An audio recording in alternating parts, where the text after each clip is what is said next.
Thank you very much for your kind introduction. And first of all, I would like to thank to the organizers, especially the University of Vienna and also our Tathāgatagarbha Foundation. And first, I was supposed to talk about Kagyu's Mahamudra's doctrine correlated to Tathāgatagarbha. And I'm now compiling the collected works of Tsampagere Yeshidoji, who is the founder of Dukpa Kagyu School. And I checked all of his texts, but very unfortunately, he didn't say anything about that. So this is my conclusion. But it's a joke. So that's why I finally gave up to talk about it. And so today I will talk about Japanese Buddhism. And the name of this symposium is Tathāgatagarbha across Asia. So if we talk about only India and Tibet, it's a little bit narrow, how can we say? So and the very specialist, Professor Stone, and I will a little bit broaden the area. So anyway, you might be a little bit, you might feel a little bit strange when I talk about the Japanese very unique theory of innate enlightenment or original enlightenment, Hongaku in Japanese. But it's very peculiar Japanese doctrine which developed from the theory of Buddha nature. Anyway, most of you don't know Japanese Buddhism very in detail, so very briefly I will introduce the history of Japanese Buddhism. And Buddhism was introduced to Japan in the 6th century. After that, in Asuka era, the 6th century, and Japanese government founded many national monasteries and nunneries.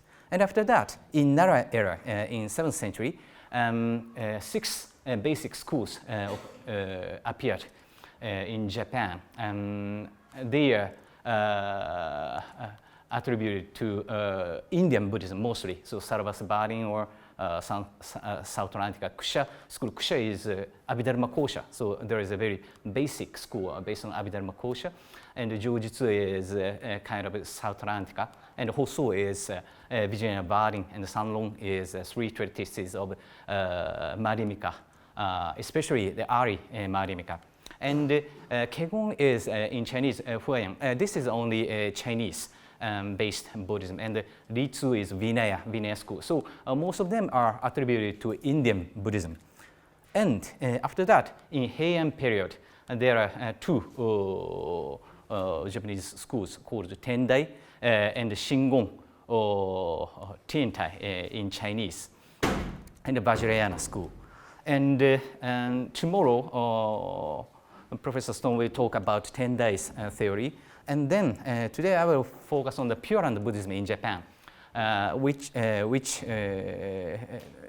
is originated in Japanese Tendai school. And from Tendai school, there appeared many, I can say, specialized Buddhism, such as the Pure Land or Zen Chan Buddhism and Lotus Sutra Buddhism. Anyway, and Japanese Buddhism has developed many peculiar characteristics and concepts, especially in a medieval period. And one of these specific ideas is Tendai school's theory of innate enlightenment or original enlightenment, Hongaku we call it, which is closely related but fundamentally different in meaning to the term Buddha nature. So, what is the difference between the both theory, the theory of Buddha nature and the Tendai theory of innate enlightenment? So, regarding the Buddha nature, you already discussed, so we don't need to explain here in detail. So, it guarantees the essence or Buddha itself or potential of enlightenment of all sentient beings, or some people said, who is all? Kano-san talked. All sentient beings or all limited some kind of beings. and it admits conflict or dichotomic relation between samsara and nirvana. For example, we need to practice in order to attain the enlightenment, even if we have the Buddha nature. But in the case of Tenda theory, innate enlightenment, so and they insist that all sentient beings or even phenomena are already enlightened. So I'm already Buddha. You are Buddha. You are Buddha. And not only you. This is also Buddha. And the plants are already Buddha. So that's why that's very problematic. So we don't need to, we don't need to do any practice, right? And thus it affirms nomism without any conflict between samsara and nirvana, or affliction and enlightenment. And it overemphasizes the absolute affirmation of this actual world. So we don't need to do anything because everything are already Buddha and enlightened. So of course, naturally, this idea was strongly criticized by traditional Buddhist monks because, as I said, in Nara period, there are 6 traditional Japanese schools which are attributed to Indian Buddhism, like Sarvasparin or South Atlantica and Madhyamika. So they cannot bear such strange theory. But anyway, and now in Japan, Pure Land Buddhism is very, very strong. And of course, Chan Buddhism, Zen Buddhism is also very influential. But Japanese Pure Land Buddhism affirmed the theory of Buddha nature, but they criticize the Tenda theory of innate enlightenment. For example, Honen, who is the founder of Jōdo school, opposed the monastic theory of Tendai's innate enlightenment.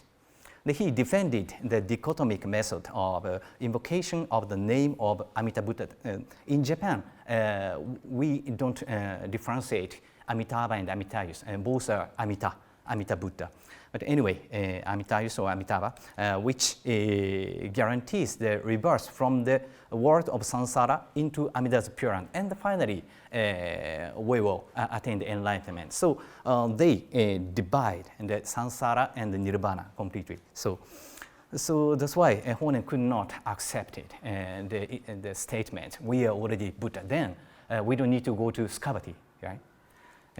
However, Yoshiro Tamura, who is the Japanese researcher, especially specialized in Tendai theory of original enlightenment, he insisted that Japanese Pure Land Buddhism returned back to the Tendai monastic theory of innate enlightenment with Shoku, Kosei, and finally by Shinran. All of them are direct disciples of Honen. So, according to Tamura, before Honen, the Japanese Pure Land Buddhists were somehow influenced by the Tendai theory of original enlightenment. And only Honen, he strongly criticized the theory. But his disciples returned back to the Tendai theory of original enlightenment. Indeed, as pointed out by many modern scholars, Shinran's treatises contain many expressions and words which are representative or associated with the Tendai theory of innate enlightenment. So that's why Shinran's work are very, very confusing sometimes. And as I will say later, he composed many poems, gurubun. Then he's very passionate person. So in the poem, he used such very confusing and exaggerating word. But as a conclusion, he accept the theory of Tathāgatagarbha, but he clearly denied the theory of Tendai's theory of original enlightenment, like his master, his teacher, Honen. Anyway. Okay, I will skip. And for example, Shinran, he wrote, as I said, he composed many poems. I read, those who are pleased with the absolute face are explained to be the same as Buddha. The great absolute face is the same as Buddha nature. The Buddha nature is the same as Buddha.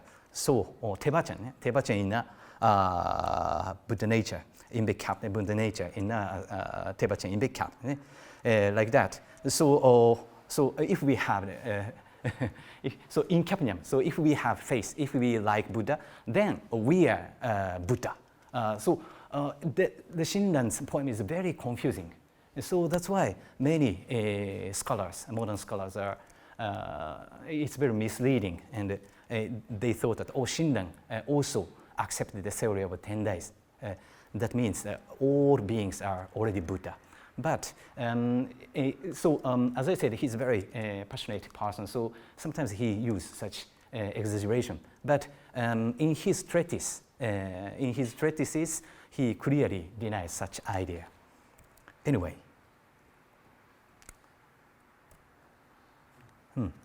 yes, as I said, these expressions are merely rhetoric.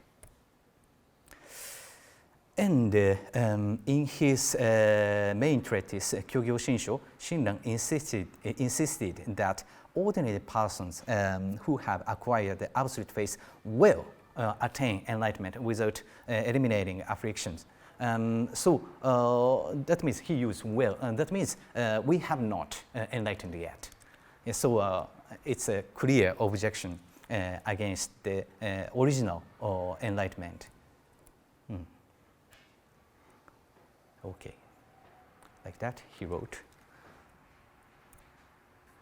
And Japanese researcher of Pure Land Buddhism, Dake, insisted that Shinran here admitted future enlightenment. As I showed, he used will, but not immediate enlightenment. So according to his poems, sometimes we feel that Shinran admitted immediate enlightenment or original enlightenment. But if we read such texts very carefully, he admits the future enlightenment. That means we are not enlightened yet. As will be examined in detail later, Shinran did not admit enlightenment during lifetime, Sokushin-Jōbutsu in Japanese.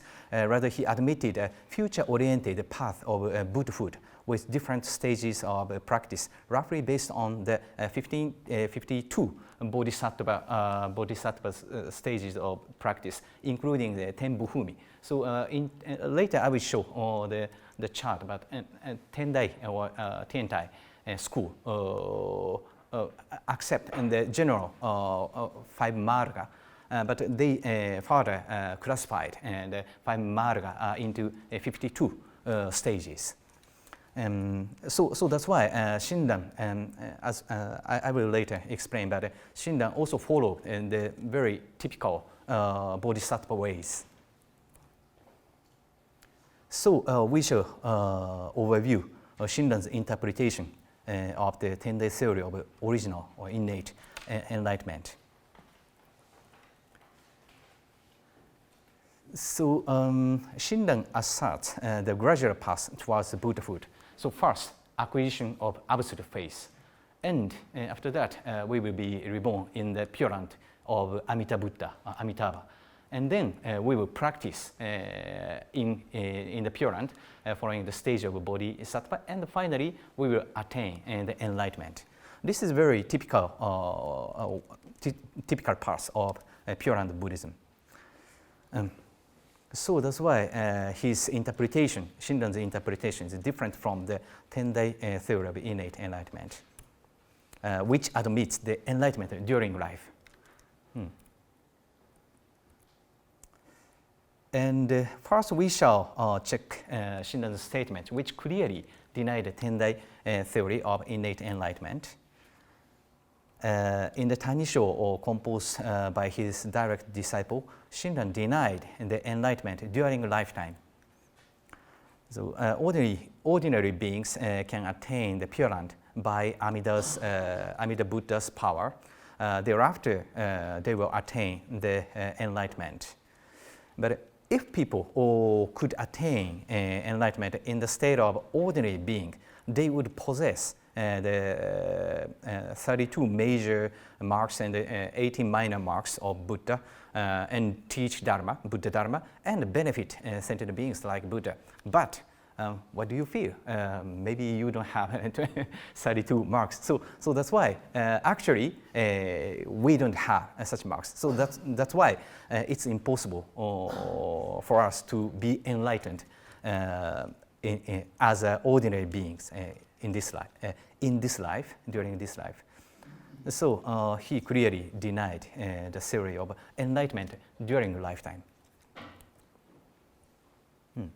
And he also said, Shinran also said, the master Honen, his master Honen, told us that those who follow the path towards the Pure Land will acquire the absolute face in the primordial vow conducted by Amida Buddha. That means by the power of Amida Buddha during their lifetime, be reborn into Amida Buddha's Pure Land and finally attain the enlightenment there. So during our lifetime, you should try to get the absolute face. Then, just after the death, you can go to the Pure Land, and then you can concentrate on the Bodhisattva practice without any obstruction, and finally you can attain the enlightenment there. So Honen said like that in the Shinran. Shinran said that means he also follow Honen's way.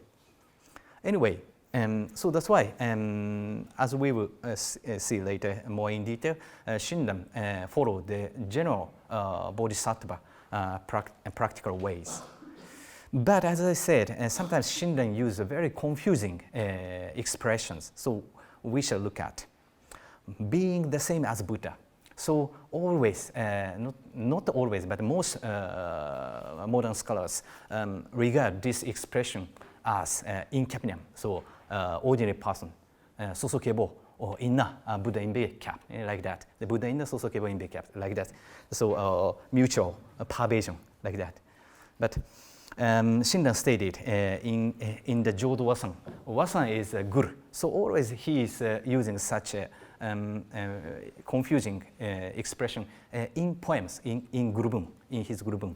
So he who already acquired the absolute face is said to be the same as Buddha. Absolute face is Buddha nature is Buddha. So Tebachen is Buddha nature is Buddha. So Tebachen, so those who have face is Buddha, like that. But we should not read this verse literally. Regarding this poem, his main disciple Renyi critically examined both expression, same as Maitreya or same as Buddha. So Shinran very often use same as Maitreya and same as Buddha. We are very equal to Maitreya, we are very equal to Buddha or something. The reason why those who have acquired the absolute face are called same as Maitreya is because they are guaranteed to be reborn in the Pure Land of Amida Buddha and stay in the practical stages toward the enlightenment. Thus, guaranteed to finally enlighten. So not now, so finally enlighten. In this meaning, we are same as Maitreya. So both ordinary persons and Maitreya are the same in that they both are guaranteed to achieve enlightenment. However, this does not mean that they have already attained. So ordinary persons already attained the stage of non-retrogression where Maitreya is abiding. So we are the same as being guaranteed to become Buddha, but our stages are completely different. So needless to say, so we are not in the same level, on the same level as Maitreya. So that means we are not on the same level as Buddha. So we are not on the level of Buddhahood. So And Shinran also says in his another guru, those who will finally attain Buddhahood, powered by Amitabha Buddha's power, primal vow, which allows people to be reborn in his Pure Land in the future, are the same as Maitreya, who will attain enlightenment. It's very similar expression. Okay, so we shall skip. And we shall finally look at his interpretation of the practice, Bodhisattva practice, how to become Buddha. And it's it's based on traditional Bodhisattva ways, but he a little bit shortcut. So, as we have seen, the Shinran rejected the Tenda theory of innate enlightenment. Rather, he admitted gradual enlightenment with several stages of Bodhisattva practice. So, what are these stages? And Shinran quoted previous Chinese and Japanese thinkers' treatises. For example, Jung, he explained the development of practice through the death, according to Jung. So he explained 6 stages. The first, we pray purely to Amitabha Buddha by following the Pure Land Buddhism, Pure Land Buddhist teaching. And then we will, if we get the pure face to Amitabha Buddha, then we will feel comfort and joy without fear, even at the very time of death, when we die. But at that time, we have no fear, because we know we will be reborn in the Pure Land. And then, just at the very time of the death, we will see the Buddha and the Bodhisattva in front of them, and then we will be reborn in the Pure Land. And finally, after the practice of the Bodhisattva practice in the Pure Land, we will attain the state of the non-retrogression by eliminating afflictions. And finally, we will attain the enlightenment. Not in long time, but how long, we don't know. And Dongdan is a Chinese Pure Land Buddhist. Shinran quoted Dongdan's treatise many times.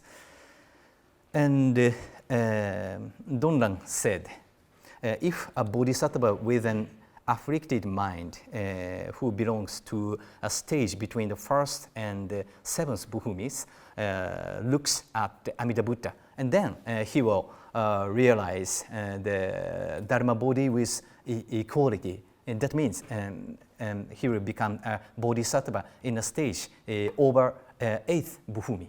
So they are talking about the bodhisattvas not only inside the Pure Land Buddhism of Amitabha Buddha, because there are many Shinkan, many Pure Lands outside Amitabha Buddhas. How about the bodhisattvas? If they want to move to Pure Land Buddhism of Amitabha Buddha in the state, for example, or if I were the first Bhumi, I'm not, but first Bhumi of Arya, and then, Amitabha's Pure Land is very nice. And if I move to Amitabha's Pure Land, and then if I look at, hello, to Amitabha Buddha, then very quickly we will, I can say, attain the over 8th Bhumi. So like that, all beings who are reborn in the Pure Land Buddhism, and they will look at, see Amitabha Buddha, and then very quickly they will, I can say, level up over 8th Bhumi. So that's very quick. And so that's why, according to Dongdan, Chinese Pure Land Buddhist Dongdan, there is such a gradual development. So first, we will be reborn in the Pure Land, namely attain the first Bhumi of Bodhisattva, and then we will see Amitabha Buddha. And after that, we will attain the 8th or 9th or 10th Bhumi very quickly. But I don't know how long, I'm sorry. And finally, we will attain the Buddhahood. And while taking a very long time to Asankhya Kalpas from the first Buhumi to the Buddhahood in principle, but it takes much less time through the gateway of Pure Land gateway. So Japanese Pure Land, not only Japanese, but Pure Land Buddhists differentiate the general Bodhisattva ways and the Pure Land Bodhisattva ways. And Pure Land Bodhisattva ways is much quicker, they insist. And however, even the gateway of Pure Land, and that means that even the Pure Land Buddhists do not guarantee immediate enlightenment. It's very quick, but not immediate. So that's totally different from the Tendai's, okay, I can. They admit very quick enlightenment, but they don't admit immediate enlightenment or original enlightenment. As a result of seeing Amita Buddha, those who arrive at the Pure Land of Amita will finally attain a stage of eighth Buhumi of Bodhisattva, but that is not it's not an immediate attainment. Okay, so for Pure Land Buddhism, absolute faith is very, very important. And with absolute faith, we can quickly attain the first Buhumi. And in his Jōdo-Shin-Shū, Shinran said that people can joyfully acquire or obtain the absolute faith at the 10th stage of faith. And so where is the 10th stage of faith? I will explain later. But it's the beginning of the path of accumulation. So it's the very beginning of Tsokuram. So from Tsokuram to the first Buhumi, Satambo, it takes I can say one more long kalpa. So that's why it's very quick. And okay, so people can acquire the absolute faith at the 10 stages of faith, but not at the superior stages. 10 stage of faith is the very beginning of Sambhara Marga, but so after that there are another superior stages. But in such stages, people cannot acquire the absolutely pure faith, according to Shinran. But we here need to note that, so that's why he insists strongly, insists the importance of the absolute faith. But we need to note whether Shinran himself already got the pure faith or not. But very unfortunately, he said, Shinran himself admitted that he had not attained even the 10th stage of faith. That means he had not acquired the pure absolute faith at age 88. But he finally died at age 90, so we are not very sure whether he finally got. But the 2 years before his death, he said, "Oh, I have not acquired the absolute faith." Okay. So summary. Today I discussed about the interpretation of Shinran of the theory of Buddha nature and Tenda's theory of innate enlightenment. Yes. Needless to say, Shinran, as well as other Pure Land Buddhists, admitted the theory of Buddha nature. Of course, without Buddha nature, we cannot attain the Pure Land. We cannot go to the Pure Land. On the other hand, this paper has proved that he did not admit the Tenda's theory of original enlightenment. So that means we are not enlightened yet. As mentioned by many modern scholars, we can attest, as I said, many terms and expressions which are associated with the Tenda's theory of innate nature, innate enlightenment in Shinran's works. But as we saw, such terms and expressions only rhetorical. Actually, Shinran refuted such theory in many passages. So,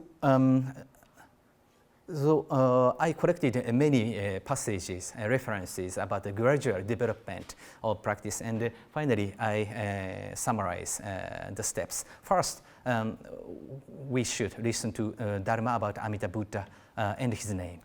And second step is to acquire the absolute faith at the 10 stages of faith. That means the very beginning of Tsokram Sambhara Marga.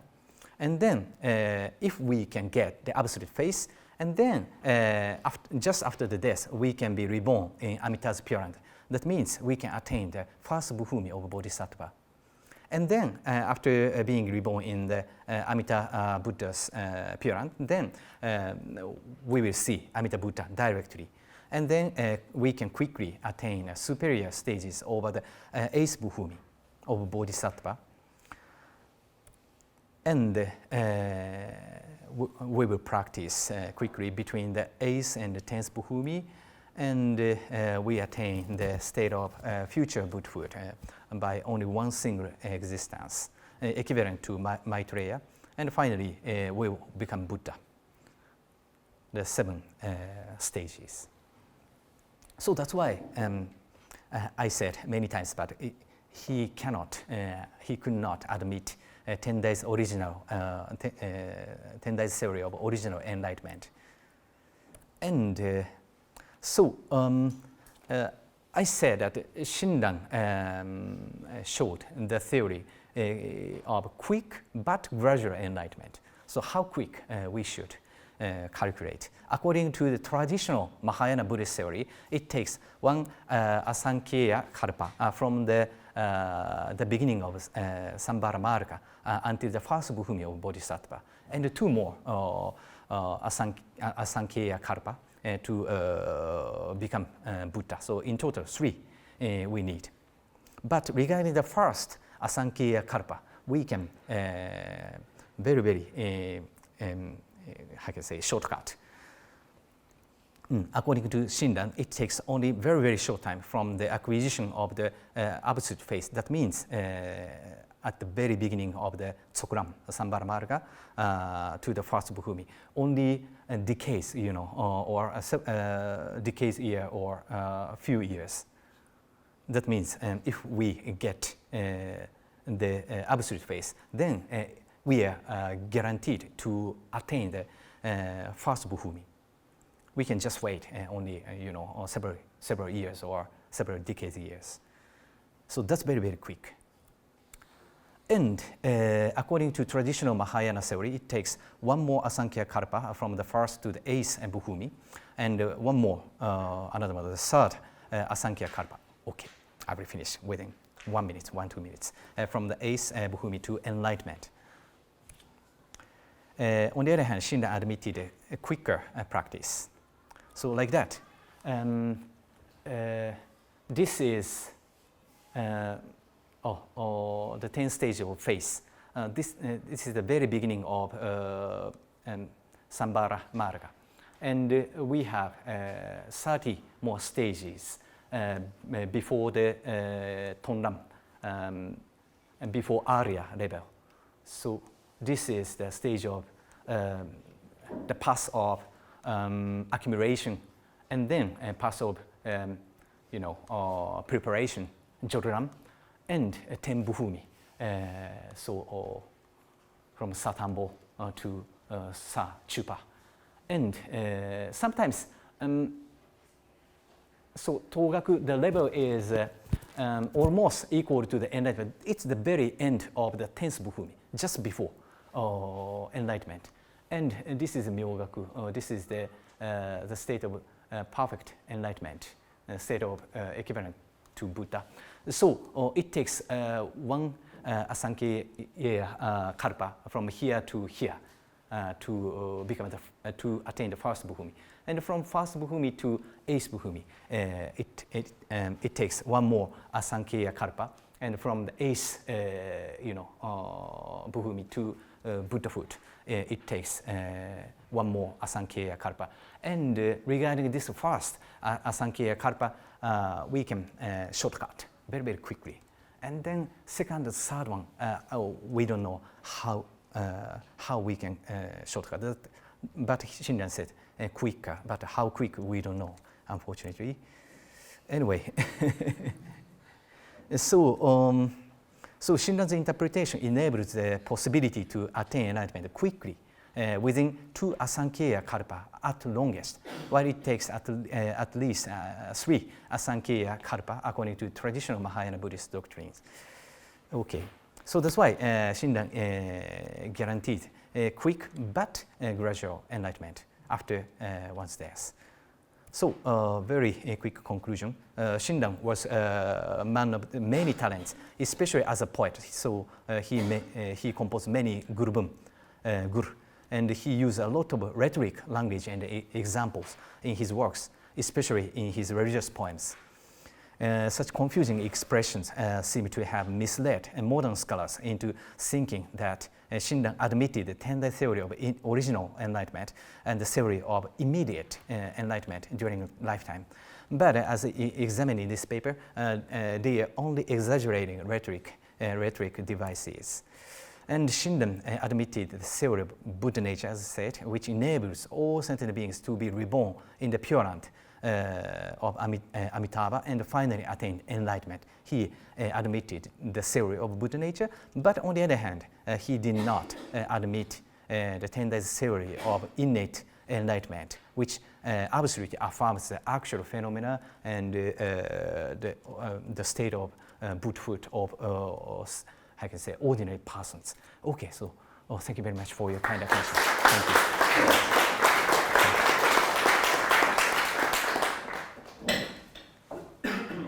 Thanks, Seiji, for kind of taking us beyond the interest in addressing the development of Tathāgatagarbha in Indian Buddhism and Tibetan Buddhism that we discussed so far, kind of living up to this more broader interest as has been phrased out in the title of the symposium. We have a couple of minutes for questions. Yes, please. So my question is, you said Shinran says that absolute faith is the same as Buddha nature, and Buddha nature is the same as Buddha. And yet, he says, Shinran, he has not acquired absolute faith. So I'm wondering, my question is, what is absolute faith? Does he say anything about it, or to his students? What is the particularly the absolute? What does he mean? Yeah, absolute faith is the pure faith to Amitabha, which we can get at the very beginning of the Sambhara Marga. So without any doubt and continuous faith and no, I can say continuous. There are 3 characteristics: continuous one and without doubt. And I forgot the last one. But such characteristic, and yeah, it has. That's the explanation of absolute faith. Okay. Yeah. And yes. Yes.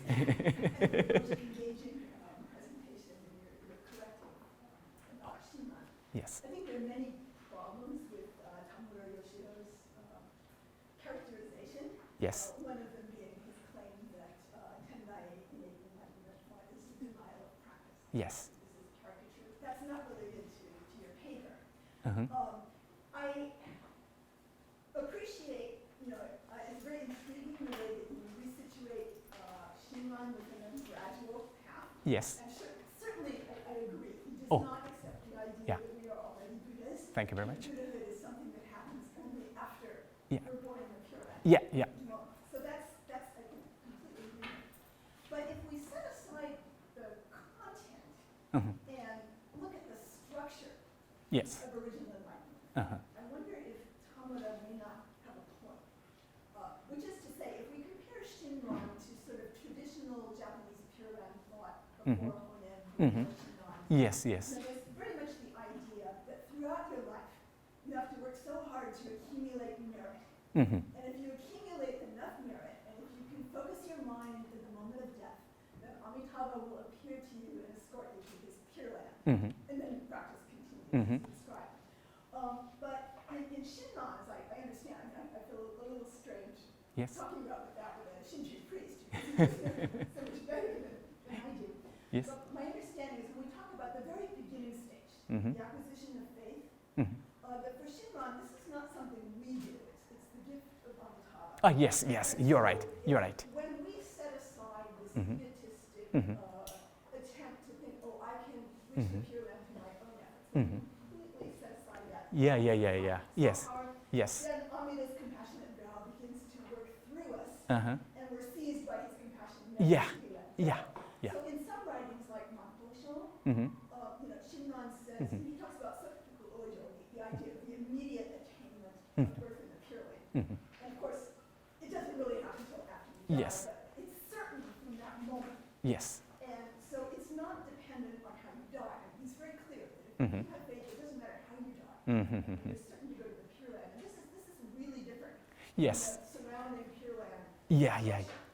And so that emphasis on the moment at which faith arises Mm-hmm. seems to me very structurally Mm. similar Mm. to innate enlightenment thought. And it's the salvation and liberation, Ojo, whatever you want to call it, it's realized in the moment Yeah. and not Uh-huh. as a linear process. Yeah. Your practice or your faith from there on is based on that certainty. Uh-huh. Yeah. Thank you very much for your additional information. As you said, there are many different aspects to explain the faith, and yes, as you said, Shinran also explained. That's very confusing for general Buddhists, but the faith, regarding the faith, we need to think about two different aspects from the practitioner ourselves or himself, or from Buddha's aspect. From Buddha's aspect, Shinran insists, as you said, we are already given the faith by the power of Amitabha. So in this meaning, we already have the faith, but for practitioner's side, Shinran himself said, I have not, I think that's very difficult. I cannot joy my faith. But he also says that the fact that he cannot feel joy. Yeah, that's true. That's true. Yeah. Also, I'm wondering about the Tanisha, which you of course is Yes. disciples' work. Yes. And he also says that it's not a practice. Yes. Yeah, that's true. So Jiriki and Tariki, right? The difference. So how to get the pure face, or so Shinran said, we cannot get a face from ourselves, Jiriki, by our power. Rather, it's given by others' power. That means from Amitabha. So there are two different aspects. So, but anyway, thank you very much. Could Yeah. continue that particular discussion Yeah. afterwards, because I think it would be interesting to Yeah, also include other questions. I think Tina and Klaus. want Yes, to raise yes. a question, right? Okay. Yeah, maybe you ask. I mean, I don't need to ask anymore because it became clear after your comments. So I don't need to ask. Okay. A short question about this word innate. Yes. Is it rather instantaneous or is it innate? And if it is innate, that term innate, what is it? Hongaku? Yes. Does that maybe correspond to Sahaja or Renki? Sahaja. Yeah. Thank you. Yes. Maybe she's a very specialist, so tomorrow she will talk. Yes. I would like to ask chronologically. Yes. First of all, the whole discussion regarding immediate enlightenment, instantaneous enlightenment, and gradual enlightenment reminds the Sangye debate, isn't it? Sorry, I The couldn't. Sangye, the famous debate. Okay. of Debate Sangye. Samye. Yes. So whether enlightenment is something which is Uh-huh. lightning flash, or Okay. whether it is a sunrise. Uh-huh. Anyway, now the Sukhavati, the cycle of practice Mhm. in Tibet, is it true? I don't know, I'm Mhm. asking Yeah. you. Okay. Is it later than the Japanese tradition? Yes. I would say it starts with Uh-huh. Karma Chakme, I don't know. Uh-huh. That is considered to be the beginning Uh-huh. of the Sukhavati Yes, yes. Can you say that? Yeah, I think so. Yes, Japanese Pure Land Buddhism is much earlier, than Tibetan one. But Tibetan Pure Land Buddhism keep the original, I can say, it's very similar to Indian Pure Land Buddhism. Yeah, Japanese Pure Land Buddhism, I can say, edit their own interpretation, so it changed. For example, what the difference is in Tibetan Pure Land Buddhist tradition needs 3 or 4 conditions, and the face, it's and that's necessary, and accumulation of merit, and more, how can I say, sending, using the merit to go to the Pure Land. Something. And there's one more, that you have to be free of the main defilements, right? Yes. Having killed father or mother or the Buddha to bleed. If you have committed this misdeeds, then you cannot attain like going to devachan. Sorry, I couldn't get it. If you have committed the 3 basic main defilements, or whatever you call them, having killed father, having killed mother, or having brought the Buddha to bleed. Yes. Yes. If you have committed this, you cannot go into Sugawara. In the that's true, because we need to conduct virtuous, activities to accumulate the merit. Whatever you have committed otherwise, you could have murdered other people. But in the case of Japanese Buddhism, with the face, only with the face, we can go to the, so even if we kill, we can go to the scabbard. It's the Japanese, a little bit strange, peculiar interpretation of Pure Land Buddhism. Thank you very much. Yes? Thank you. Thank you.